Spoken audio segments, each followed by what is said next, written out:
I have ranked many things in RimWorld, from the new xenotypes to new mechanoids. I've ranked positive and negative genes, and with biotech there's so many new genes, so today I am ranking all genes connected to health issues, bad health, good health, all that kind of stuff. In this one I have actually combined positive and negative genes that are concerning health, so there might be some things that look weird. Hey, why did he rank a negative gene above the positive gene? Just listen, I'll explain why I'm ranking something the way I'm ranking, and of course stuff can always be subjective, so keep that in mind and let's start ranking. First on the list we have Ageless. Sanguiphages come with that, you probably have seen it by now. Basically stops any aging at the age of 18, which means no old age related diseases. Now on paper this sounds amazing.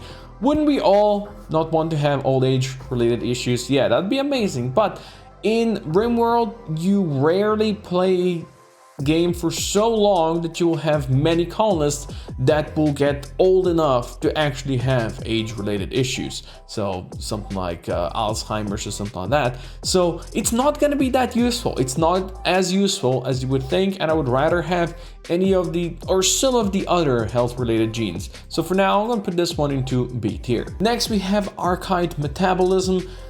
It's not really a health connected thing because this basically just gives +6 metabolic efficiency. You do need an Archite capsule for it, but it's kind of like a health thing, so that's why I put it in here. It basically just allows you to have more genes, more good genes amongst all of the bad ones, and this one just doesn't come with nothing negative. There's no negative effects from having this one, so for that I'm gonna put it up here in the A tier. It's very useful when you're trying to build like a very good genome. Next on the list we have Deathless. This one we have ranked previously and I have explained why I'm not ranking this one S tier.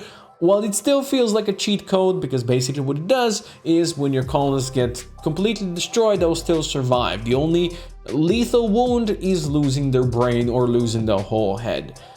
And that, in my opinion, leads to reckless behavior. You will put your colonists, I am guilty of that. You will put your colonists into much more dangerous situation that you normally would, and that can still actually get them killed. So, I don't think it leads to good behavior, but yes, it's kind of a cheat code still. We're gonna put it up here in the top of the top A tier. Then we go to fast wound healing. Once again, this one is really good because your colonist wounds will heal twice as fast, meaning they will spend much less time in bed, meaning they will work more, they will fight more, and if they have social fights, they're gonna not stay in bed for like bruises as much. So very good, and this one also goes into A tier, and I'll say it again once again, the only reason why this one is in A tier is because super wound healing exists, or super fast wound healing exists, and this one basically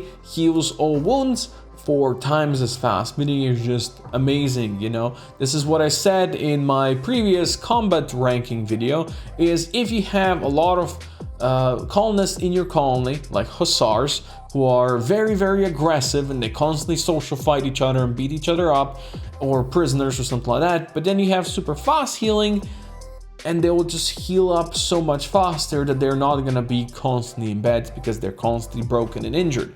So because of that, this one is truly amazing and it belongs in the S tier. And then we have the slow wound healing.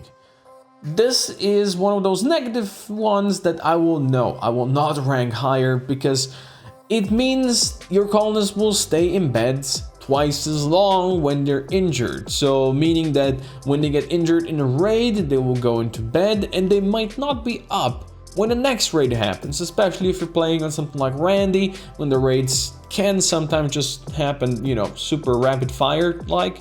It's really bad. And of course it's also bad because they will just not work as much because they will have to heal for longer periods of time. So because of that, yes, this truly is a negative trait amongst all the other positive traits out here, and we'll put it straight up down here in the F tier. Next on the list we have fertile. It is not very useful. It means that the colonists have a higher chance to have kids. If you are running a colony where your goal is to have many kids, then that can be useful. But when you do have two colonies sleeping together, when mommy and daddy love each other very much, you can actually set it up that they plan to have kids, which already increases the chance to have kids. So you don't really need the fertile buff. And then especially for most colonies, when you don't really plan on having too many kids, or you don't want to have too many kids around, you really don't want this one, right? I basically performed vasectomy on all my males in my colony because it was a very dangerous colony, and you know, kids would always be in danger. I didn't really want too many kids running around. We already had like 3. So because of that, I would put this one to C tier, not really amazing. And then we have sterile, which means they cannot reproduce by natural means, so they cannot have kids. Again, I don't see this one as being too good or too bad. It's kind of like fertile. If I really want the genes off of a certain colonist, I can build that xenogerm myself. It just might take some time to get all the scans that I want, and then I can just implant that into any colonist that I want implanted by that. So it doesn't really mean that I would need to have them be fertile so they could go and have kids and then, you know, transform their germs, not germs, their genes like that. So for me, this is also a C tier. And then we have Inbred, which is what I called my subscribers a couple of days ago. Terrible mistake. Don't ever do that. Basically, it means lower fertility. So harder to get kids, which probably for somebody that's inbred, that's actually good. A lower immunity gain, which can be a difference between life and death, but it's very small percentage, like 4% or something like that. So still not the worst.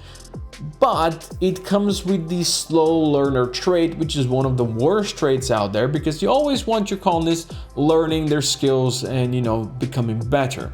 It can, of course, be useful for somebody that's only like cleaning or hauling in your base.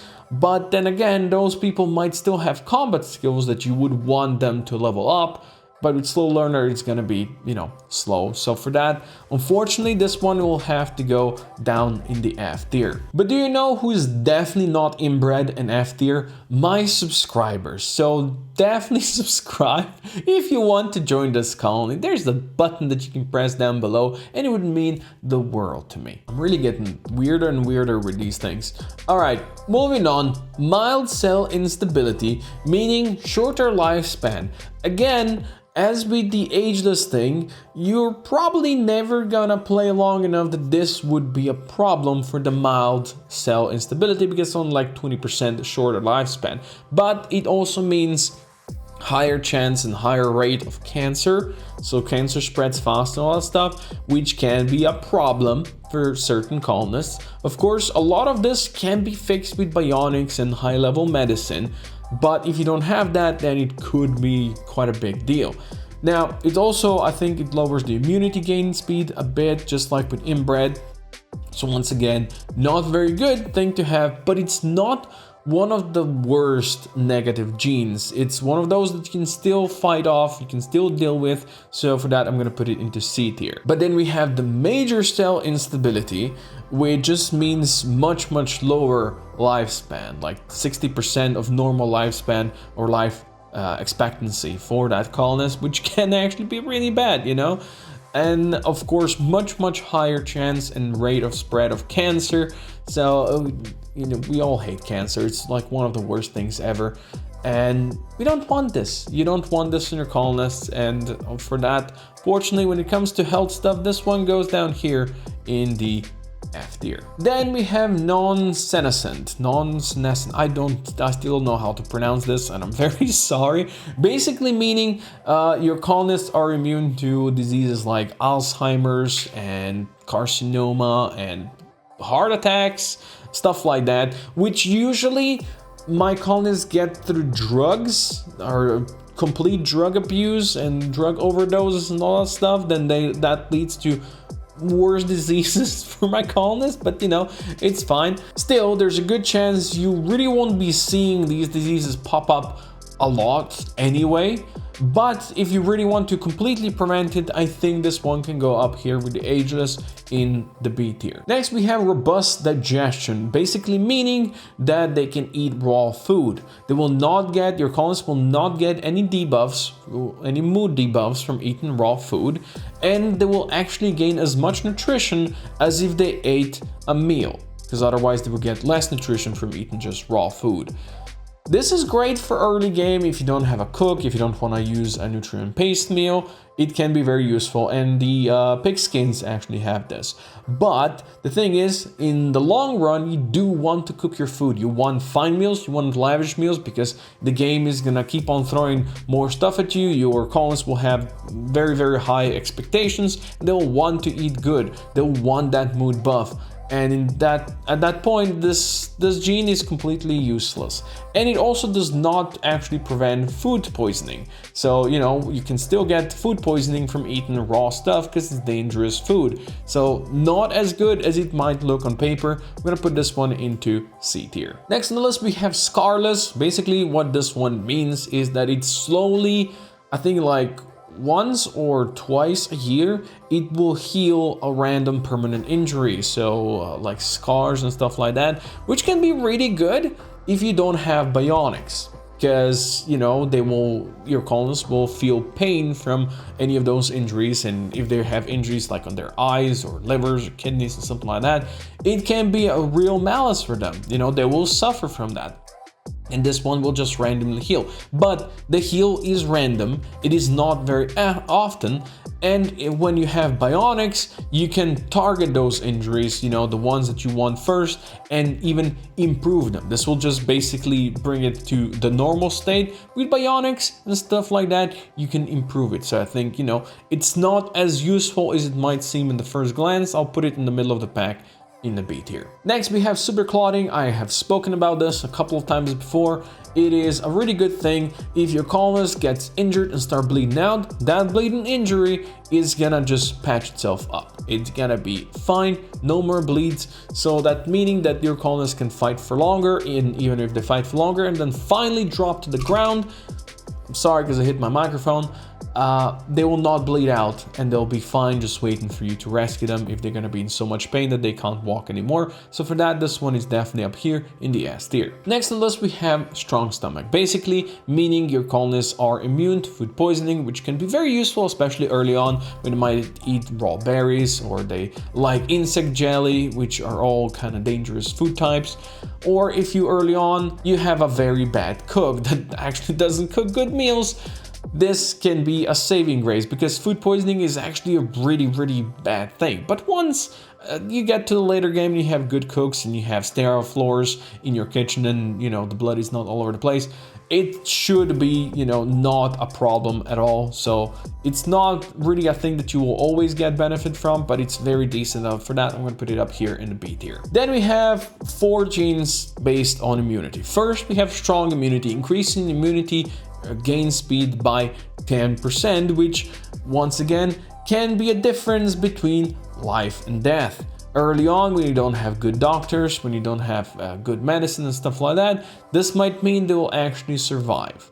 And for that, it's really good. In the long term, not as amazing, because it just means they're gonna spend a bit less time in beds, but still, if the others didn't exist, this one would be very, very high, because they do. This one we're gonna put up here in the B tier. And then we have super immunity, meaning 50% more immunity gain rate speed, which is just amazing. You will never have to fear that your colonists might die when they have, let's say, infections or something like that, or plague or malaria.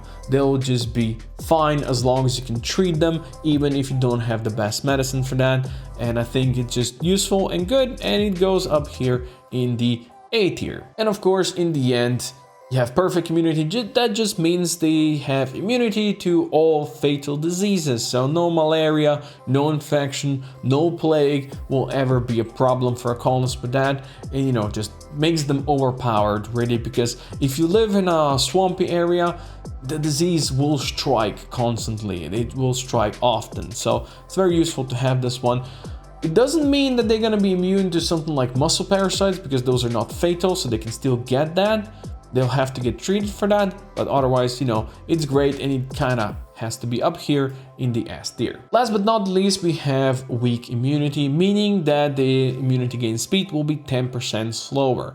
As I said previously, with the strong immunity, this can be a difference between life and death early on, when you don't have good medicine, when you don't have good doctors, when you don't have hospital beds or sterile tiles. All that buffing up, you know, the chance that their immunity is going to go up faster.